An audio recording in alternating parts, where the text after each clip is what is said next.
activated. Your weekly football fix kicks off now. You can follow the LFC Total Red football podcast on X, Facebook, YouTube and TikTok. Welcome to the LFC Total Red football podcast with me, Kings. Joining us tonight, we've got JK, Neil and Kev. All right, lads. First, I'll come to you, JK. How's it going? Oh, good, mate. It's just the countdown to Sunday now, isn't it? What we've all been waiting for. Seeing Ferge get his hands on the trophy. Neil, how are you? Yeah, all good. Thank you. Bit disappointed with last night. Just a couple of things. Had things gone a bit differently, we might have got the 3 points, but can't be too down. Sunday, as Jay said, and the parade. I believe you're in possession of the trophy, aren't you, as well? I am. I'm looking. Is this the actual one that we're taking round on the bus? I've scaled the camera down, so this is the actual That's one. fair. You've just got huge hands. Exactly. I am. Makes the trophy look small. 38 foot tall. Gentle giant. I always knew this about you, Neil. Kev, how are you? I'm all good, mate. All good. All, as the lads say, let's wait. We can't wait to Sunday and Monday and all next week of just celebrating and drinking champagne. It's going to be great, glorious. How are you, Kings? Are we all good, mate? Yes, I'm good. I'm glad that you've retrieved your phone after running down the street, and waking everybody up. So I'm glad you can join us. We're going to kick off tonight by talking about obviously yesterday's game with Brighton, 3-2 loss. Not ideal. I'm going to start with you, JK. The lads have been away in Dubai. Slots been away in Ibiza. They've been having, pictures of Tsimikas eating Chinese on Friday and all that. They've well and truly taken their foot off the gas. And does it bother you that we're losing since we've confirmed the title? Would you rather? I suppose you would rather win every game, but are you that bothered, or are you a bit cheesed off with the results? Oh, your mic's still off. Sorry, I was still on mute. Sorry.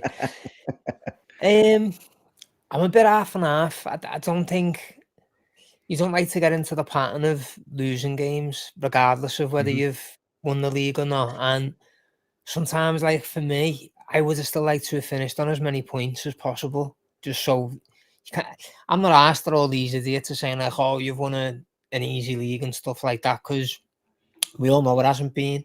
But when you've got a couple more points on the board, it just takes away any of that even argument. And obviously, it's always nice to win. And like Neil said, but just as he started, then we could have won the game. To be fair, we could have went 3-1 up on that Salah chance, and then things are different. But look, it's not going to take a shine off winning the league. It's just obviously it is nice when you win games. So I would have liked to have won, but as long as we win Sunday, I'll be more than happy. Neil, what about you? Is it a problem? Or is it just because we've been kind of like a bit lax and not so bothered about the result? Is it a problem that's going to be hopefully going to be remedied because we started losing a few, or you just think it's because we've already won? No, I think they've definitely taken their foot off the gas. As you say, management and players were away last week. I think there was reports that we're training once a week at the moment.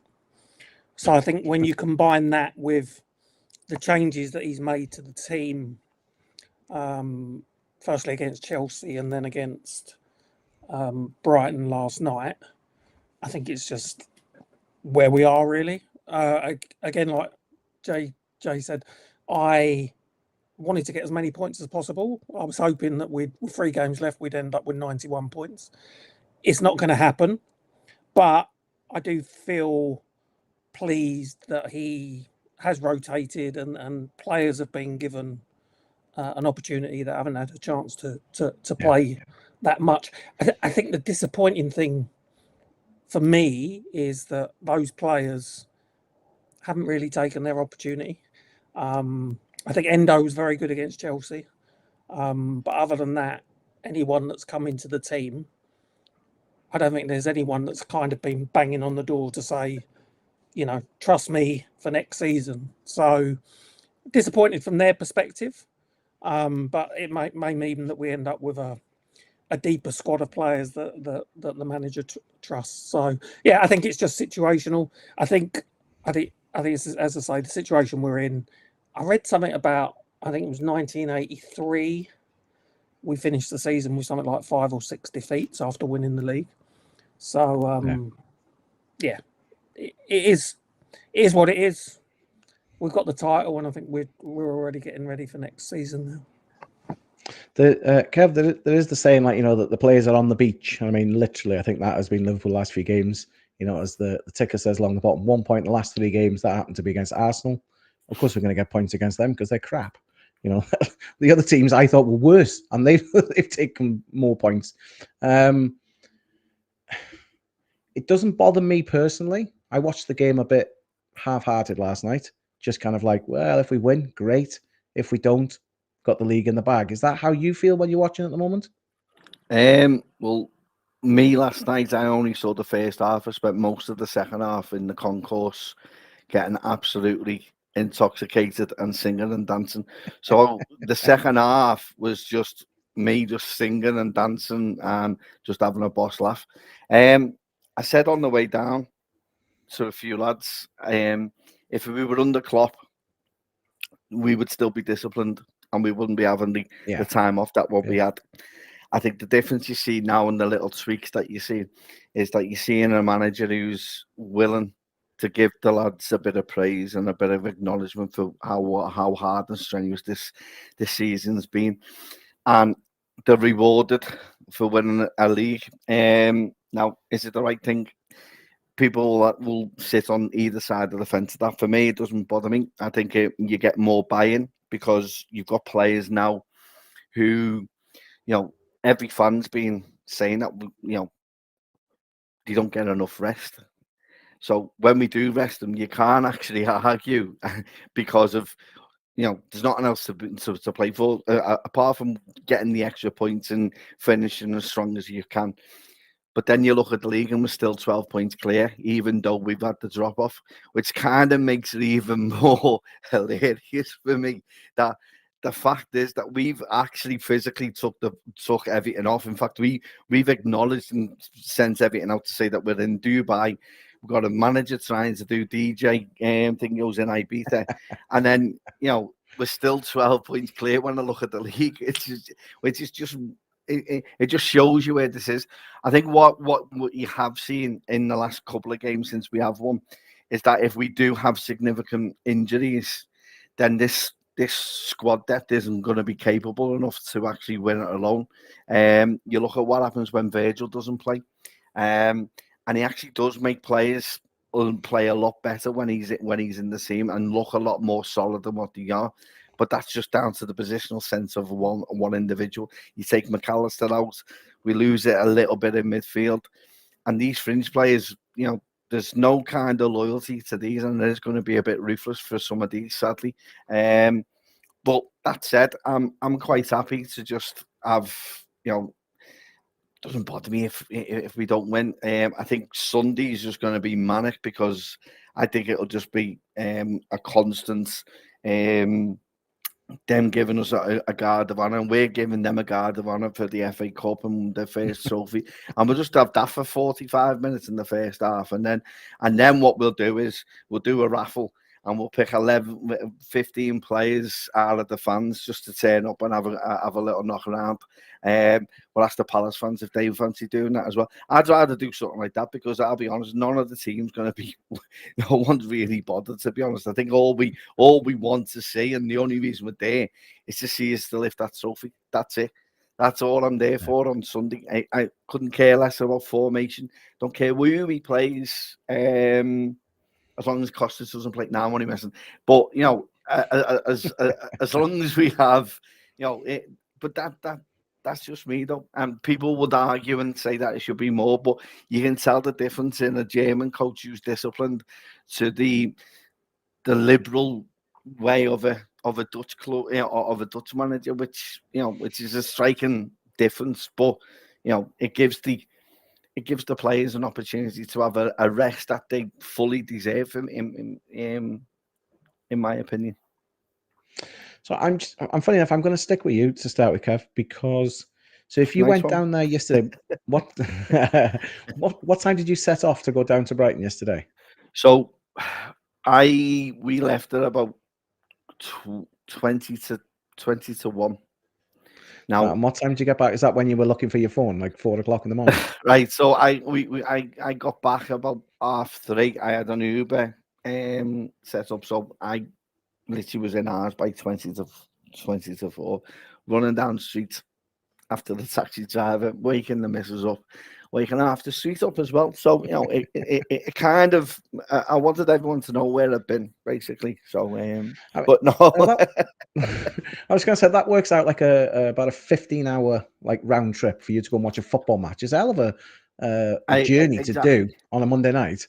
Well, go on. No, go.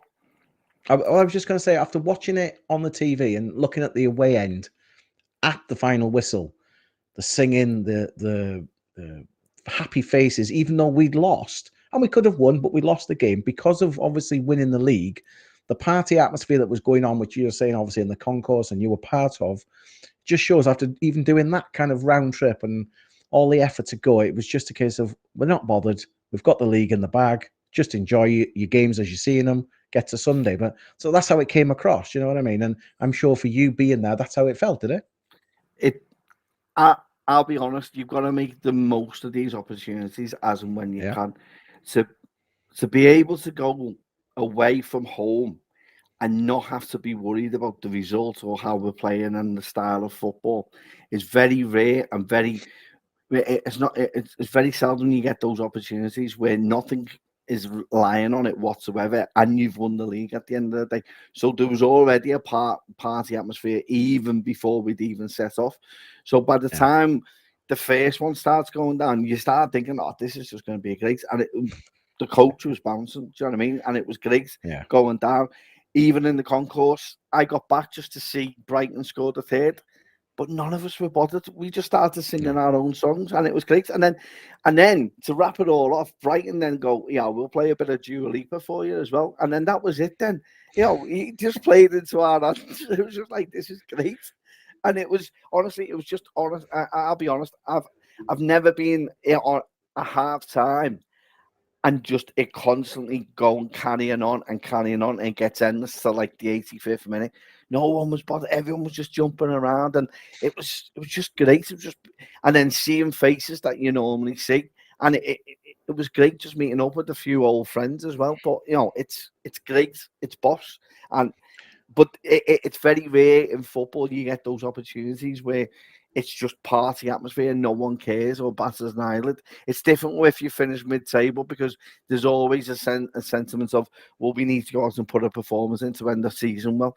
This is, we're top of the league, we're 12 points clear, and it really doesn't, nothing's really focused on it. All we want to do is party, and that's all we want to do. Play us a bit of Dua Lipa, and we'll stay and watch your team have a lap around. And it was great, do you know what I mean? And it was boss. And I hope it sends a message, because you see the images of Trent looking, and he's probably thinking to himself, what am I doing? Because this is a great fan base. We go down, and I'm not being funny, it's the last game of the season. A lot of people could have turned around and said, we're not going to turn up. But it was the last away game, and we still sold out, and we were still there, and everyone just had it was just party atmosphere all the way. And Brighton were great, and the stewards were absolutely great as well. A few of them were joining in with the singing and the dancing as well, which was quite good.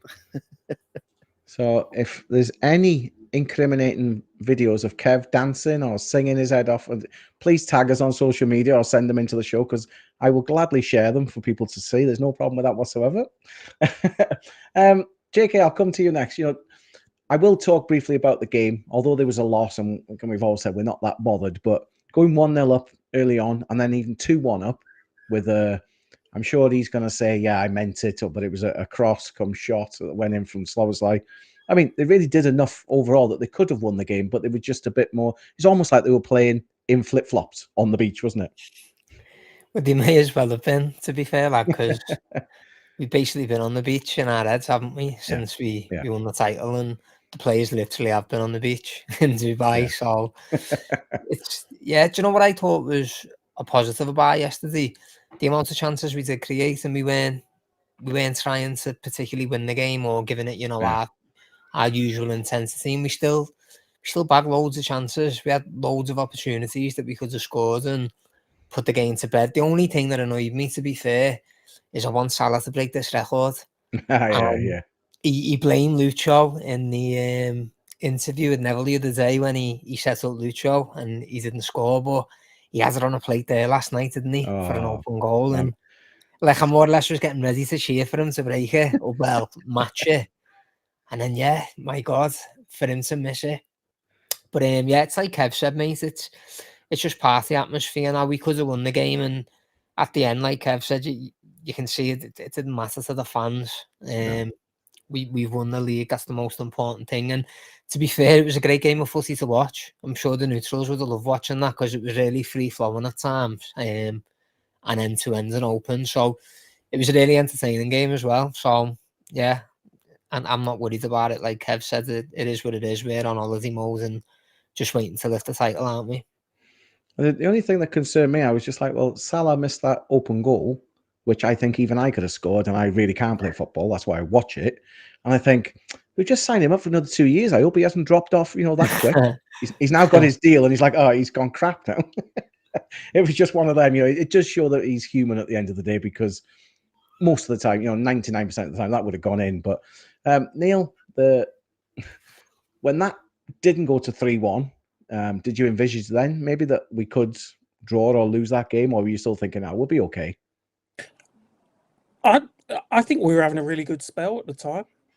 So I think they started the second half quite well, but then we seemed to grab hold of the game, and we were getting in on a regular basis. So no, I thought we'd probably go on and score more. But I think their substitutions kind of were the trigger, along with our substitutions. I think for the game changing slightly. I think we did miss Szoboszlai's energy. I thought he was a little bit better playing a bit deeper, if I'm honest.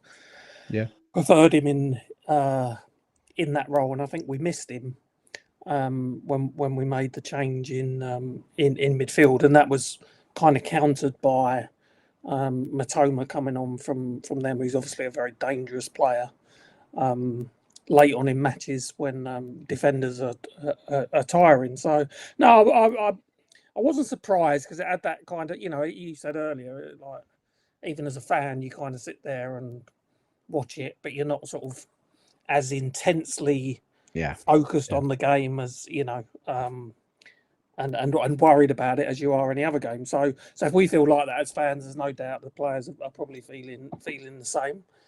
I had a funny feeling that we might lose the game, because obviously they still had something to play for. Of course. But I do think, I didn't think at that stage of the game we were in any danger of losing the game. But as I say, I think the substitutions kind of made a difference, and we defended poorly for that last 20 minutes as well. Like and subscribe to the LFC Total Red Football Podcast on YouTube. It does seem to be, obviously, taking your captain out does have a big effect. But Kwanzaa and I think having Ibu, I think a couple of times he, to me, made maybe the mistakes that kind of, made us unsteady at the back. But at the end of the day, like I say, I'm not going to chastise them too much, because I think, they've just gone out there going through the motions to a point, going, we've got to play the game. Of course, the manager's come in and said, made a few changes. I was disappointed that Chiesa maybe didn't, I don't know, look more threatening, if you like. He was, I really rated him when he signed. I was quite excited, but that was based on watching him from the Euros a couple of years ago. And I thought, what, decent signing. He hasn't had as much time as I would have thought he was going to get. But of course, Slots come out and said, when he first came, he was quite unfit. It's took a while to get him fitter. There is rumours that he could go back to Italy this summer. Would you keep hold of him and then kind of like give him a real good preseason with this system and these new players coming in, and then see what he does next year? Or would you be tempted to maybe move him on, Neil? And I'll stick with you, Neil, on that one. So like you, after the Euros, I was like, wow, what a player. And obviously he's had some injury problems. He had a serious knee injury problem, I think. But I was quite excited when we signed him because he has that, or he had that, what you'd consider to be world-class ability when he was playing at his best. As to whether, see, he played through the middle last night, and I'm not sure that's his best position. I think he's probably is better coming from the left. And I think anyone that's played through the middle over the last 2 or 3 months of the season has struggled, whether it's other than Lucho probably, but Jota struggled, Nunes has struggled. And then Chiesa, it didn't really happen for him last night. So I think his best position is on the left. I think a lot will depend on what happens with others. Because we could be talking about a huge turnover in the forward positions. So I think Darwin Núñez will go. I think everyone's kind of, accepted that, including himself, but by the looks of it, the way he's playing, that he will go. Strong rumours of Lucho to Barcelona. And there's also rumours about Jota being of interest to Saudi. So if you take 3 players out of that attack already, you don't want to be losing the 4th one as well. So I'd be tempted to keep hold of him, but only if he's going to play. Because I think with his fitness and whatever, he's probably someone that needs to get into a rhythm and would benefit from minutes on the pitch. And it isn't fair. They're having a go at him about the Plymouth game. It isn't fair when a player hasn't played that you bring him in after 6 weeks of no action whatsoever and expect them to deliver. So, I'd keep him, but only if the manager's going to accept him as part of his plans, and I'm not sure he will. Yeah. JK, would you stick or twist with Chiesa? The mad thing about Chiesa is when we signed him out the same as you two, at his best, he has got world-class talent and world-class ability, but it's not as if he's been injured the whole season. The way, like, when we had Thiago, he was injured all the time, so we couldn't play. Chiesa's been available for much of the season, and he's still not, like, getting a sniff. And Núñez put in loads of stinkers when he was getting a chance. Jota was putting in loads of stinkers, and he still couldn't get minutes. I just don't see how that changes next season.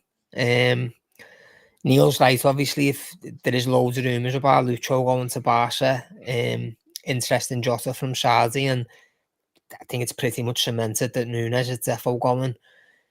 If them 3 were to go and Chiesa, I mean, that's 4 transfers just on your forward line, which sounds crazy, to be honest. But I think the likelihood of that is I think Lucho might stay, to be honest. He didn't cost as much, and I think he might be happier to let him go for free rather than getting rid of 4 players and having to replace 4. Because I hope Chiesa can have a pre-season and get back to his best, because if he does, you've got a top player there and you don't need to replace him. A fully firing Chiesa at his best, a 70-80 million pound player. So if you can get into that in an ideal world, you keep him. You can play on both flanks as well, so he's versatile. But I just think that's a massive, dramatic swing to see him be an important player next year, when this year he really hasn't been given a sniff. And I know we haven't rotated much at all. Like, Elliott only had his 2nd Premier League start yesterday, but Chiesa's had even less than that. So I just think it would be too much to swing it where he is actually going to become an important part of the squad. So I imagine he will go, but he has got quite a long contract. So maybe they do want to give him a proper pre-season and see if they can get him back to far into what he could be. But I can't see it myself. See, I'm of the opinion he might give him the pre-season, and then even if it's only till the winter transfer window, and just be kind of like, you've kind of done all right, or we can look from there about maybe moving you on. I mean, Kev, you were there yesterday. Now, I know you've already said you had a few scoops, etc., but you've seen him play in the flesh last night. What are your thoughts? Would you keep him if it was your choice, or would you move him on? I can't remember being on the pitch, if I'm being perfectly honest with you, Kings. It was similar to Now, is that down to the scoops or just because he was anonymous? No, I'll be honest, I didn't even know he was playing yesterday until I looked at my phone just then, just to see that Virgil wasn't playing and all like that. I saw, I knew Sloboslai had scored and Avieri, they were the only two I actually knew that actually played. I didn't even realise that Costas was playing left back. I'll be honest, that's how much of importance the game was and significance. Yeah, I was going to say that shows to me how much of a party mode it was. Really, like you said earlier, there was nothing to play for, and so people just went down there with the casual kind of "we're here, we'll enjoy it" kind of thing. So it doesn't matter. Yeah. But that's just me. Do you know what I mean? So Chiesa for me, I was never a fan of the actual idea of him coming in. I know the money sounded good, but his injury record did worry me a bit. And when was the last time an Italians played well for us? Do you know what I mean? I thought it was a bit like Aquilani all over again. Except his missus isn't as fit as Aquilani's. But apart from that, it's hard though. He's got 4 years left. He's a year in a 5-year contract. I think the club's in a good position financially with him because they'll either get the money back or more, depending on what they can do. I can't argue or say any different to what the lads have said. I think they've hit everything, all the nails on the coffin for them. But again, it's you've got to give him that preseason. You've got to see how he fits in and adapts. And if he looks anywhere near the player he was 2-3 years ago, then you keep him. But it is a gamble and it's a risk. I think the only thing that may go in his favour is if he does stay, is that you lose Salah in January for the AFCON. So, is it about keeping hold of him then and seeing if he can come in and do a job? I'll be honest, the times he's come in, I've been deflated with his performances. The one against Plymouth, he wasn't the only one. There was quite a few that didn't play well that day. And I felt sorry for him in a sense. He played well in the FA Cup game prior to the Plymouth game at home where he actually scored and you thought, looks all right. He came on for like 10-15 minutes and done a decent job. But it's few and far between, and a player of his quality and what he can provide, is that still in him? And can you get that out of him? And if you can get it out of him, then it's worth keeping him and taking that gamble with him, because you can get your money back at the end of next season if you do want to keep him. But I don't want to keep him to hoard him like we always do with players. If he's not going to produce anything or do anything, then we move him on and swift him on. And Napoli seems to be knocking on the door for him. So, and there'll always be that link to an Italian team for him as well. So, for me personally, I kind of agree with what you said, Kings, in giving him the pre-season, see how he goes and see how that works. And if it doesn't work, then he gets moved on. I'll be honest, I'd forgot about the AFCON, obviously early next year. Then, so there is going to be some kind of space on the right-hand side of the team for a little while when Mo Salah moves, out for a little while. So possibly him, Elliott, if he stays, because there's obviously rumours around him as well. We have obviously moved strayed now from talking about the game to players staying there, and so that's what we'll continue on this chat. But there might be opportunities for players like that if they're still here come the end of the winter period, or into the winter period. So we'll have to see how that plays out, I suppose. You can follow the LFC Total Red Football Podcast on X, Facebook, YouTube, and TikTok. One of the other stories from this week was a player re-signing and extending their contract. That was Conor Bradley. And we all maybe expected that to happen, especially with what's happened with Trent running down his contract and leaving. I've seen a few things on social media today going, only 4 years. He's a young lad. Is he going to end up in 3 or 4 years' time doing a Trent and going off somewhere else? That's the chance that the club take, I suppose. But I would imagine after a couple of years, if he is doing well, they would be straight on to him about a new deal instead of just leaving it till the last minute. So, JK, are you happy that he signed on? Would you have preferred longer, or are you happy with the 4 years? No, I'm happy with the 4 years. For now, I don't think it's a Trent situation. He doesn't look like the type of kid who's got an ego. I think he genuinely does love playing for Liverpool. A bit like, he reminds me of a similar character to Robbo in the sense of he knows he's playing for an institution and how big the club is. I think Liverpool Yeah. to Sorry, what? JK, but sorry, just cutting you up then. Would you not have said that the same thing about Trent a couple of years ago? You would have thought the way he come out, it's the same situation. He's like, I love this place. I want to stay. It's not against what you're saying. It's just trying to give a perspective that changed for him, didn't it? It's more his personality and his mannerism. Trent's always had a little bit of a cockiness, if you will. Yeah. I mean, I like you say, I could be wrong. Bradley just seems like a grounded kid to me, and to me, you can tell how much it means playing for Liverpool. For some players, I think a club like Liverpool, that is the destination for them. They're not really Real Madrid, Barcelona. That type of thing isn't for them. And I think Robbo's that type of player. I think if Robbo was in the same shoes as Trent, I think Robbo would stay at Liverpool. I genuinely believe that. I just think it's the type of lad he is. I think it was important that we got him a new. Am I right? Did we not long ago give Bradley a new contract anyway? Is this just improving his terms? I thought we signed him to a new I deal. don't know. I could be wrong. I'm not I could sure, be to be wrong. honest. I thought we'd already signed him to a new deal a year or so ago. I could be wrong. But to be honest, I think part of it's not just to tie him down for longer. I think it's a reward because when he has played, he has been good, and I can't imagine he'd have been on that high of a salary if he was only on his first professional contract. So I think it's a reward for him and to show confidence in him that we do think he can be our right back going forwards. Because even when you mentioned there about Salah going to AFCON, Frimpong can fill in that role, which is another reason he should be a dead clever signing. So I'm made up for Bradley. I see it as a reward for the good form he's shown whenever he's been called upon, really, even going into last season.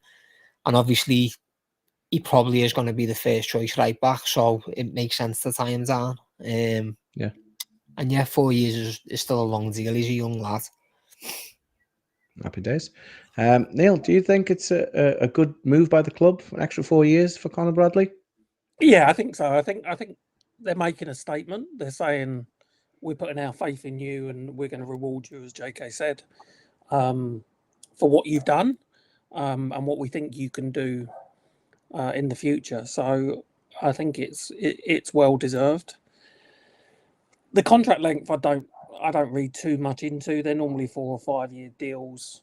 The issue is if the club don't do anything for 3 years of that 4 year deal. Yeah. So, as long as they start looking into these things with 24 months sort of to go, then that should protect them. So we avoid a repeat of the situation that we find ourselves in with Trent. So it's going to be interesting with Bradley because I think he was actually one of our better players last night. Fantastic going forward. And reports are suggesting that he will be first choice. So we'll have to see with Frimpong close to signing what that actually means for him. But yeah, I was really impressed with him for the bulk of the game last night. I thought going forward, he did tremendously. It was a really good goal, the first goal, and he played his part in that. So it's good. It's good news. Good news for the club. Good news for him. And it's kind of saying, you're the man now. We're putting our faith in you. Yeah, Kev, I'm not going to ask how he played last night, so disregard that question. It's fine. Or how you thought he played last night, anyway. In general, are you happy with Conor Bradley at the right back? There's a lot of people out there say he's actually a better defender than Trent, but obviously doesn't go as forward maybe as freely as Trent does. So that's where the plus and minuses is. I look at him kind of like, I hate this saying as well, a bit like a steady Eddie. He's reliable most of the time. If his injury's okay, he seems a reliable right back. Does he come across like that to you? Does he seem like a solid player to keep in the side? Does.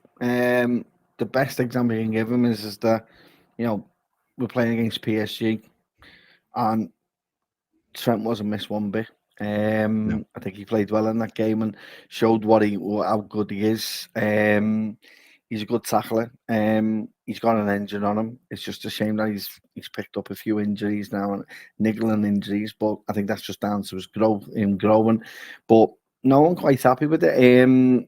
I hate this comparison with Trent. The two different players. Let Conor be Conor, and let him play his own game. And if it fits them both and fits in with us, which it does, and it looks as though we're not missing out on a Trent, then that's fine. He's doing his role for me. I think he's always looked good. I think he is a better defender. Don't get me wrong. Going forward, he is good, and he showed last night. I did actually see the goal, and I was quite impressed with Conor in the first half of what I saw. But he has got that. What I like about him, he's got that turn. Like over the first few yards, he's very quick, and is with his running. With the ball, it's very good. And if he just keeps doing what he is doing, you know, there's no reason why he shouldn't be the first choice. And quite rightly so. He's got a new contract for the reward of playing so well. Can't argue with that. And long may it continue. And he's, you know, he is our right back, and it's down to him to keep it now. I think it's nice to have a bit of competition with Frimpong.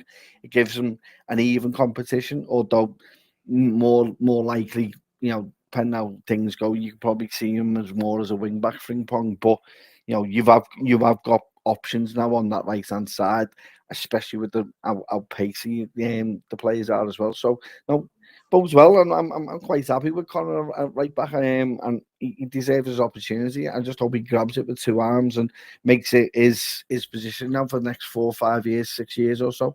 And then it frees up transfers looking elsewhere then for us. So no, bodes well for us. I think, as JK said, it reminds him a little bit of Robbo on the left.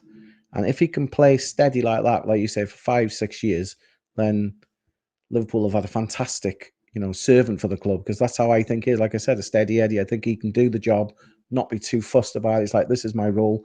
As long as he stays injury free and he can get a long run in the side, he will make it his own, I think. And then we'll compare him to nobody else. We'll just say he's that good because he's in his position and he's made it his own. So hopefully, I really hope it works out for the lad, because he does seem a decent prospect.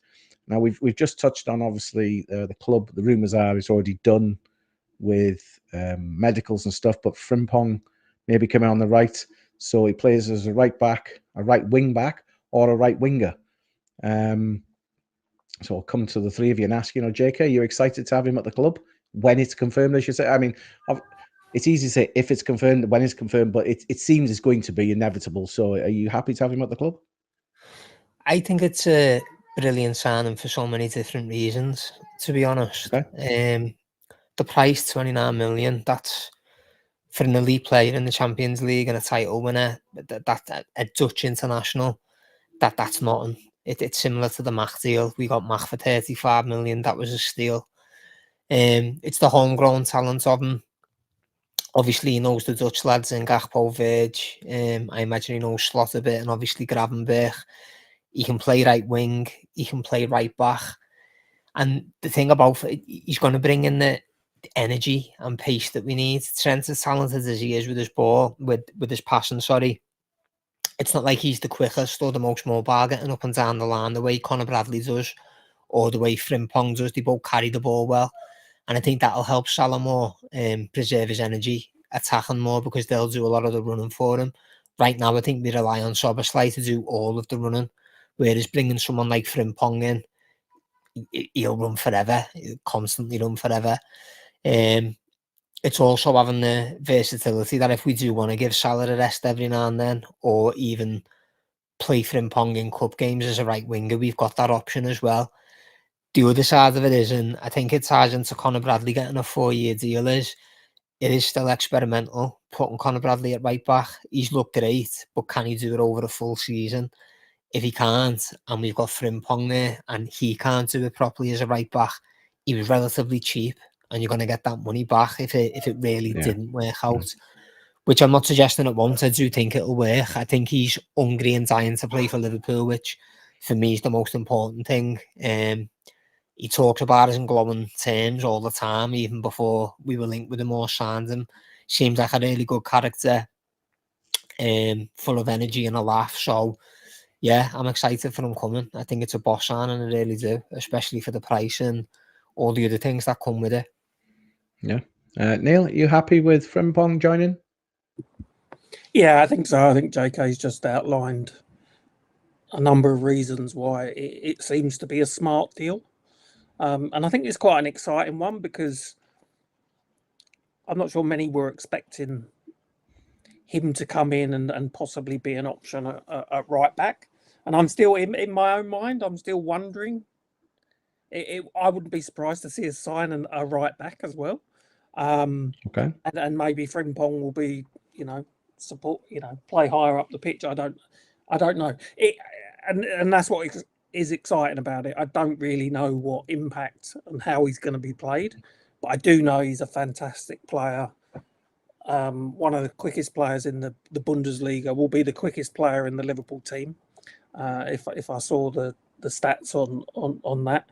So yeah, I mean, it's different, isn't it? Because we've been used to our right side playing a certain way probably since 2017, 2018. Yeah. And now we're going to see something very, very different. And yeah, it's exciting. And as I say, for the all those reasons that JK outlined, I think it's a no-brainer as a signing. Okay, I'm assuming you agree as well, Kev? No, I totally disagree. No, yeah, I do. I think the lads have just copy and paste what they've said. But I think what's interesting with Frimpong, just to add a little bit to it, can you imagine the times where him and Bradley are playing and the amount of times that they can switch roles? So, at times you'll get Frimpong playing at right back and then you'll have Bradley going up. When Frimpong plays, is there an opportunity for sort of playing with wing backs, which allows them probably a Gravenberch to fall into the defence, which then brings them to the outer part. And when they move forward, it then gets Salah in those positions that he's more dangerous in and a lot more quicker. You've also got to play that likes to be an overlap, which is something that we haven't seen a lot down that right hand side, or we've come away from. So there is a lot of benefits, and and add that to what the lads have said. I can't add any more, but it's exciting to see what's happening. And the good thing about Frimpong is, he can talk Scouse already. So if you look at that video where he meets lads, he goes, "All right, and all like that." So it's funny, but he looks a dead nice person. Do you know what I mean? And it also helps with our homegrown as well because of that, and the fact that he nearly signed for Liverpool but chose City because his mum and dad didn't have a car, it's just just shows you where the kind of person we're bringing in. So it bodes well, and it is going to be very fascinating over the pre-season.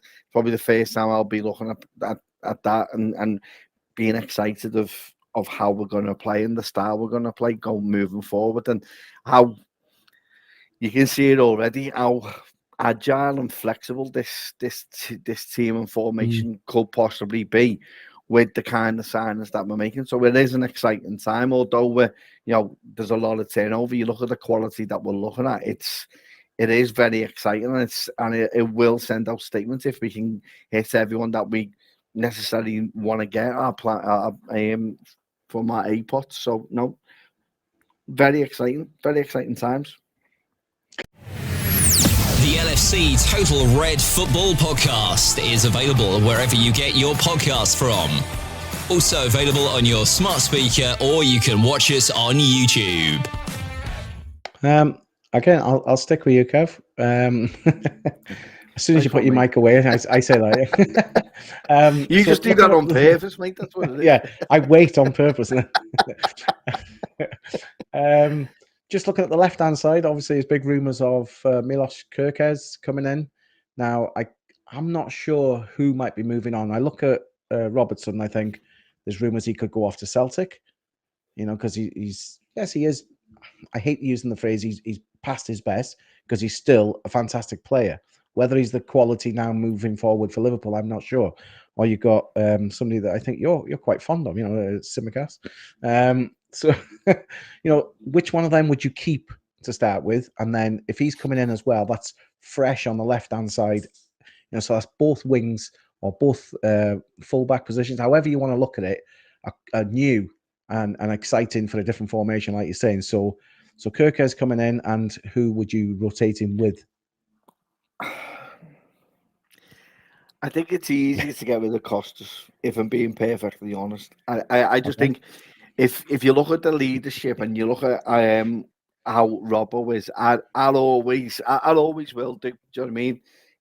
I've always said Costas will go to a Greek wedding and find a carpet with his plate. That's the kind of player he has been for us.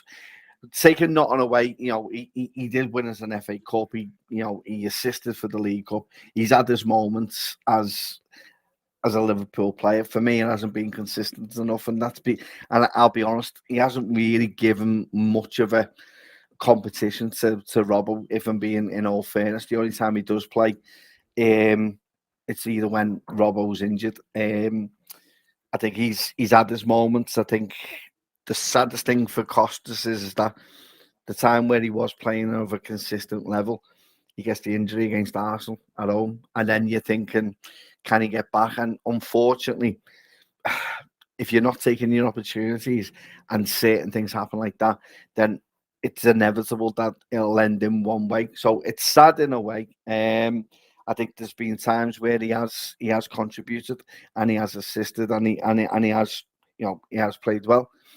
Me personally, I haven't really took to him. I think he's more of a cult hero at the club rather than an actual legend at the club. But for me personally, I think for what Robbo brings off the pitch, I'd always pick Robbo over that. That being said, it's down to what the manager thinks. For me personally, for me personally, it would be Costas. I think you could get an easy 30 million for him, 35. He's a league winner, FA Cup winner. He's won a few trophies at the club, so he's got that under his belt. And if you get that competition, you got great competition on either side, and there'll be no opportunity, and it keeps the level to a certain standard that you want. I think we've had that drop off at times on that left hand side in the fact that Costas has probably been the most sub player under Klopp. I think personally that he's the most sub player I've every time he plays, he's getting subbed either 45 minutes or 60, and then but the worst thing about for him is that Gomez has took that left back position away from him when he should be number one when Robbo's out injured. So it's those little things that play in my mind, that it's, although Robbo's had his moments in this season in which he's tried to lose us games and get red carded and make sure that apart from that, he's still at a certain level that you could still get out, but it comes down to his mindset. Can he go again? Does he want to go again? Is it appealing for him to actually stay and actually come on as, dare I say, like a Lucasson or and just be managing the game at the end? Do you know what I mean? And we've tried that in the past and it doesn't seem to work. But that's how I'd be playing Robbo. I think if it is Kerkez, you've got a quality player, and I think it's going to be difficult. I think he'll find his place in the team until Kerkez settles down and finds his level, and then I think you'll then see Kerkez being the number one left back at the club if he does come. So for me personally, I would be moving on the Greek, but I know people would be different to what I see and probably say, well, it'll be, we'll get rid of Robbo, but Tierney's leaving Arsenal, so he'll probably end up at Celtic anyway, won't he? So does he really want to go back up north of the border? Me personally, it's the Greek. Sorry. Okay. JK, what's your thoughts on this? Do you think Robbo would be happy to play maybe an alternative role of a backup and a mentor? Now, this, at the end of the day, this is speculation that Kerkez coming here. There's big things on social media saying it's going to happen. I don't know. I'm not in the know or anything. There's links, obviously, to Richard Hughes being at Bournemouth before. It seems like it's all set to happen. So let's say that, because we don't want to sit here with egg on our faces talking about somebody that doesn't turn up. It seems like he's going to be coming to Liverpool on the left. So would you think Robbo would stay, listen, I can mentor him and still play a part for a little bit? Or do you think he'll be like, listen, I was number one and I don't want to be second fiddle and, I want to move? Well, just so you know, Kev was always going to say sell Costas. He's hated him for a long, long time. I agree with most of what Kev said, mate, to be honest. Robbo's one of the leaders. You're not going to get rid of that. And he's also pretty much got no value now. So if you're doing a rebuild, you're not going to really get anyone paying anything decent for Robbo. The other thing is the demands of Robbo going up and down that wing at his age. That's probably why he does put in the odd shift where he's looked dodgy, like the Fulham game and the first half of Arsenal against Saka. If you've got someone in like Kerkez that you can rely on and actually start, and let's not be soft, if he's going to cost 45 million, he's not coming in to be the second left back, he's coming in to start. You don't spend 45 million, 40 million on a full back and put him on the bench.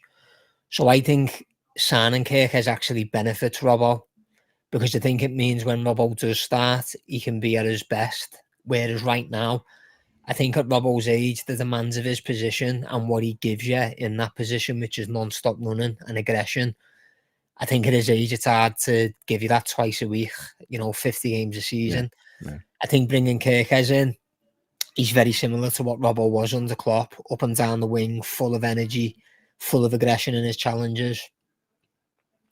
I think that'll benefit Robbo being able to start maybe 20 games a season, and he's not going to look so leggy and probably won't make the same mistakes because he's fully sharp. And then obviously we've got a young lad in Kerkez who, like you said, he can learn the role from Robbo as well, because he's done it successfully now for the best part of a decade and arguably the best fullback partnership in the last decade. The assists speak for themselves. So there's no way I'd let Robbo go. Especially from the leadership group, like Kev said. I think what he brings behind the scenes is probably just as important as anything he can bring on the pitch now. Okay, Neil, where do you sit with all this? Tsimikas, Robertson, Kerkez, it's like, what's your thoughts on it all? I think Tsimikas will have interest, so I think Leeds are already interested in him. And like Kev said, he's never really looked a serious competitor to take the left back spot. He did have that good spell a couple of seasons back where unfortunately I think he injured his shoulder against Arsenal, as Kev alluded to. So what I think he's done is accept his role as a backup, and I think he's a brilliant character. Very humble guy to have in amongst the squad, and I think he's very, very popular and capable of coming in and doing a job. But I think it would make sense for him to be the one that goes. Robbo's got these leadership qualities, probably not playing as much as the guys have said would probably do him a favour. But so I'd probably look to sell Costas this summer, but I wouldn't have Robbo hanging around for too much longer. I'd be looking for the next player, and we've got a couple of useful youngsters. Owen Beck is really, really popular after his loan spell with Blackburn. The Blackburn fans love him. Whether he's going to be good enough to make it, I don't know. We've got Luke Chambers as well, who went out on loan, but I think got injured. Very highly rated again. So I think we've got to see a transition of the position over the next 2 to 3 years. I would say I wouldn't be surprised even if we sign Kerkez that Robbo starts the season as left back. But as JK said, you don't spend that sort of money for someone that's not going to end up as a starter. So so it's Tsimikas for me. I think he's been a good sign in Tsimikas for the money that we paid. I think he's done his job. But probably time for him to move on for his own benefit more than anything else, because he needs to go and start more matches at another club, I think. Well, as we've said, there seems to be rumours that Frimpong deal is done. It hasn't been confirmed yet, and Kerkez deal is in the pipeline. Apparently, when them two are confirmed, obviously we'll we'll talk about them maybe a little bit more in depth. But until that point, at least we've discussed them a little bit. A couple of things I'm going to throw at you, lads, just before we round up. The first one is former Liverpool goalkeeper Pepe Reina has announced his retirement from professional football. I didn't even realise he was still playing. 42 years old. I know goalie, slightly different position. Just your thoughts on it. So I'll start with you, JK. You know, he's had a long career, 25 years, isn't he? And still been playing up until he's got one game left. I think, he's been around as well, hasn't he? He's been everywhere. Napoli, Villa, some mad little moves. He's still got one of the best clean sheet records in Premier League history as well, which is crazy because you think if he'd have stayed up until now, imagine what his record would have been.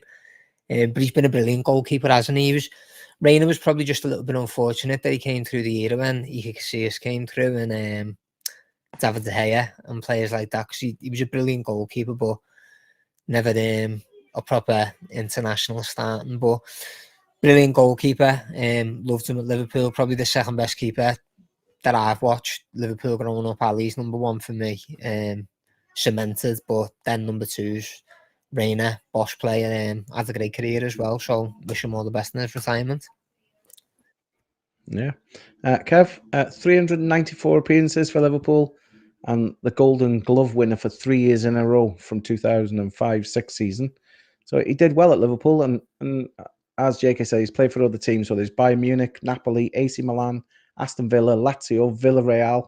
He's playing currently at Como as well. So, and he's just played his 2023 played his 1000th competitive game of his career. So yeah, he's done a lot of stuff and a lot of teams he's played for, but he's covered quite a lot in that career, hasn't he? He was actually in goal for the semi-final at Anfield when we played Barcelona in the UEFA Cup, and it was Gary Maxgold that sent us through to play Alaves. So he was in goal for that game. Watch it back. He actually had hair in that game. It's mad to see. I'll be honest. The one thing I liked about Reina is he was so good with his feet, and it was the first time we had a goalkeeper that was actually who was absolutely superb. He was up there with like the Edison and Allison at the minute. Is the way he was. He was a great shot stopper as well, and from what we had prior to him, he was stand out the best during the 90s and the 2000s. That's how good he was. And to have the level of clean sheets, as what Jay said, is ridiculous when you look at the players that he was playing alongside. You know what I mean? Another Greek that was playing at the back, Krikiakos. Surprised he kept them any clean sheets with him in the team. So it's madness. People think I've got to think about Greeks. I don't. It's just but personally, I can't fault what Reina's done, and he made it his own, and it's sad that he didn't win more with us because I think he was lost with the players that he was playing around. But that being said, to have the amount of clean sheets he has and to keep going as well just shows how good of a goalkeeper he is and how he's kept himself fit. And good luck to him in his retirement. I think the Spanish team will miss him, especially when they were winning the Euros and the World Cups, and he'd be the first one getting them all singing and dancing and all like that. So he done his bit as a squad player in those tournaments. But no, credit to him, and hope to see him back as a goalkeeping coach somewhere and see where he goes now, or doing the journalism. We'll have to wait and see. Now, Neil, the other two that I've mentioned, he's still highly thought of at Liverpool. I'm sure he is at all his clubs that he's been at. Time stands still for no man. And at 42, he's calling it a daylight, but he's been a decent goalie, hasn't he? He has, and I remember when we signed him, I think Rafa said he was the best goalkeeper in Spain at the time. And it did solve a bit of a problem for us because I think Dudek had done all right for us. And obviously, the final is something that will stand out, but I think there was question marks over his goalkeeping before we'd had Westerveld, Kirkland, and Reina came in, and for the first few years he was there, he was outstanding for us. Brilliant penalty saver, strong character in the changing room. So yeah, I as I say, I just remember under Rafa, he was a pivotal part of that team that won the FA Cup. And then went so close in the league as well, and certainly what Kev mentioned about his ability on the ground was different to what we'd had before. So it's a difficult position, goalkeeper, when to find the right one, and when you've got them, you don't want to lose them. We've got one at the moment, but going back, he was probably the one before him that you think, yeah, I felt comfortable with him in goal. And as I say, he was a massive part of that really good team under Rafa that went so close in the league. You're listening to the LFC Total Red Football Podcast. Just finally, lads, obviously next Sunday is the big game. As Kev said earlier on, Palace won the FA Cup against City, so they're going to be in a party mood. And Liverpool have won the league, so both sets of supporters are quite happy, I think, going into this, and they won't really have a care about the score. Now, I'd love Liverpool to win just to finish off the season, and then get the trophy after it. However it works out, that's the way it is. But you're expecting, I'll come to you first, JK, expecting a party atmosphere, and then obviously the parade the next day, which they have said there could be showers. Nothing's going to rain on our parade, literally, I don't think. Are you just excited to be able to celebrate this finally? It's coming now. It's nearly here. Yeah, 100%, mate. I'm game for the tonight to just play free from desire and do a liquor all the way through the game, to be honest, and just let all four sides of the ground sing it. Kev's looking forward to that. Yeah, just let all four sides of the ground sing it all the way through, and a free score and 4-4 draw or something like that. Everyone's happy, entertaining game, party atmosphere, and Kev probably on the Shankly Gate on top of it, piss somewhere as a fart. What about the parade itself? I've asked Kev this previously, but where do you think you might end up? In the city centre or somewhere more respectable? Probably not the city centre. I'll probably try and miss some of the hustle and bustle. I'll probably go and see the coach on Queen's Drive somewhere, and then probably head into town later on. But I haven't decided yet, to be honest. I haven't thought about it properly. Something I will have to think of. It's only a few days away, actually. So yeah, the other way. If you think too long, you're gonna miss it. I know myself. I'm already planning. I probably will be on Queen's Drive, funny enough, because it's just easier. And getting in the city centre is like, it's bedlam. We all know that, and then trying to get out afterwards will be even worse. So it's like I'm probably going to end up on Queen's Drive. At least you can get in and out the city fairly easy that way. But I'm not going to miss it. By hell or high water, I'm going to be there to experience this, because it's been such a long time. As we know, with the last one, we couldn't celebrate as such. I know Matty and a few others said they were down at the stadium illegally, during COVID and everything. And not that I want to get him in trouble or anything at this stage, but not everybody could do that. So this will be a time to pretty much let loose and let the emotions flow finally, Neil. So, have you got anywhere in particular? Are you coming up for the parade? Are you going to be anywhere in particular? I'm planning to be. My son's got school the next day, so I just got to make sure that we're at a place where we can get out. You've got to make sure that if he has a day off school because he's ill, just remember not to be near any cameras that can pinpoint him and go, "You said you were ill," and there he is on a camera somewhere. Just if you see any cameras, just cover him up. But he can be ill the next day. This is a big event. He could feel ill afterwards. That we can sort that out, I'm sure. So yeah, I don't know. I was looking at the route earlier. I'm trying to work out what's best. Even staying over on Sunday night, I was looking at that. But the cost of accommodation is crazy. It's like 800 quid. So it might even be that we stay outside somewhere and then just travel in on the morning. So I need to inspect the route and try and work out what's best. And in terms of Sunday, I'm expecting a win, to be honest, and a bit of a statement performance. I think we'll go for it, and I think we'll because I think you look at the Arsenal game, we were tremendous first half. It was only second half that it kind of fell apart a little bit. When the atmosphere dipped in the stadium, let's put it that way. I'm hoping that we'll put on a statement performance and set everything up great for Sunday. It looks great. I mean, even in the evening, I think I saw Mark Kenny and the Ragamuffins. They're all performing. I think I saw. So it looked brilliant. Kev, I'll finish off with you then. So I've spoke on the show previously about this. So have you decided which set of traffic lights you're going to be climbing, or which lamppost you're going to be leaning against? With all the beers, or are you just kind of like going to go with the flow? Do you know of the what? day?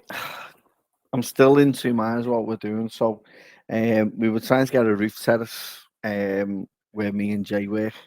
There's an old boozer called Jergens above there, but they were charging £50, and it's already sold out. So, because I thought that would be great because you are in a very good spec, and the view you'd have would be amazing. So that's ruled that out.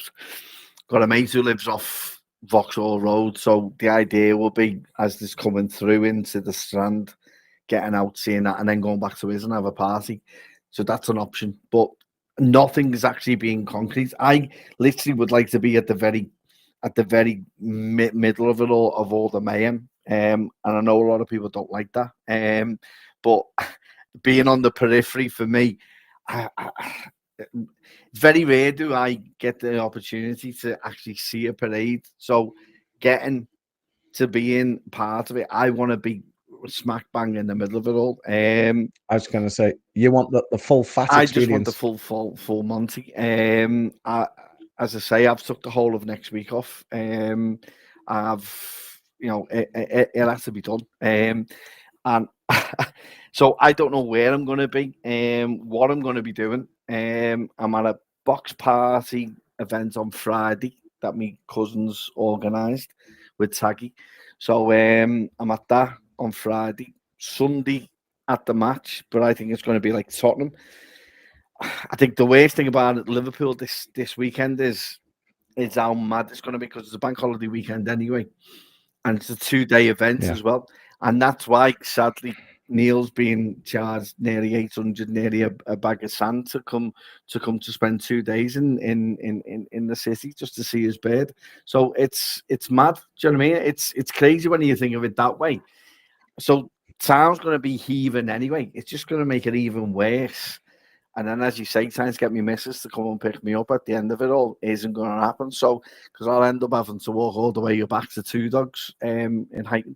So, it's I don't know. As I say, it's still up in the air what we're doing on Monday, on Saturday. I mean on Sunday. Sorry, I'm losing track of days. Sunday, I'd like us to win. I'd love us to win. I'll be honest. If we get beat, it'll just sum up our last 4 games, really, since we won the league. So, I'd like us to, as Neil said, to make a statement and to do something and at least win that last game of the season, and then see Verge pick up that trophy and then party that night and then get home as quickly as I can and then get myself ready and back out again on the Monday. So it's just going to be chaos. It's going to be manic. Misses, I'm going to get in the bad books, no doubt. Bin bags and stuff like that. But the only good thing about Monday is that, my son will be with me as well. So it'd be nice to do it with him and doing the parade with him. And, after having the opportunity to take him to the Spurs game the other week, which is his only game of the season. So he was very fortunate on that. So I've asked him to do the lottery numbers, but he hasn't picked the 6 numbers out for me yet. So, but no, hopefully, once it is, I'll let you know in the chat as well. If he's a local or if you're nearby, I'd happily have a bevy with you all and have a little bit of a celebration with you, if it's possible. If not, no doubt we'll find a way of an opportunity to have a bevy at some point next season. So it's just going to be a part of carnival atmosphere, isn't it? Do you know what I mean? It's bank holiday and everyone's just going to be in a great mood. So it's all going to go well. I've just been told it's half term next week. So there we go, Neil. Hey. Yeah, it was meant to be, Neil. It was meant to be. You don't even have to lie now. You can just say. I'm very glad that I live fairly close to Liverpool, so it's not going to cost me 800 quid. I'll be honest, that's a lot, Neil. No, I haven't paid it. I haven't paid it. Said, I might even just travel. No. I wouldn't expect you to. That's a lot of money. I'm just saying that kind of price because of Radio 1's big weekend and it's bank holiday and the parade and everything. I can see why they put the price up, but I mean, that's extortionately high. You can stay in ours if you want, Neil. 799 quid. And the 99 pence, remember? I have got relatives in Widnes, so haven't seen them for a while, but yeah. Nice. Oh, yeah. They come and get knock on the door, yeah. Right, I've got to say thanks so much, lads, for joining us on the latest episode of the LFC Total Red Football Podcast. You can follow us on X, TikTok, and YouTube. Also available for the audio version on Spotify and Amazon Music. If you are going to the parade next Monday for the title parade, please stay safe. Enjoy yourself as much as you can. Lap it all up and take it all in, because this has been a long time coming. So I really hope everybody who does go to the parade does enjoy it. And like I say, please stay safe, because it's meant to be a fun, enjoyable day. As I said, thank you for tuning into the latest episode. We'll be back next Tuesday, because we can't be on air on Monday because, well, as we know, we're going to be at a small little parade, we think. So I'm hoping to be on with everybody on Tuesday. Who's going to be available? Maybe that's debatable. We'll have to see. I'll talk in the chat and see who's available and who hasn't got a sore head, maybe, or is sober enough to do it. But like I said, next Tuesday for the next episode. Have a good week, everybody, and thank you.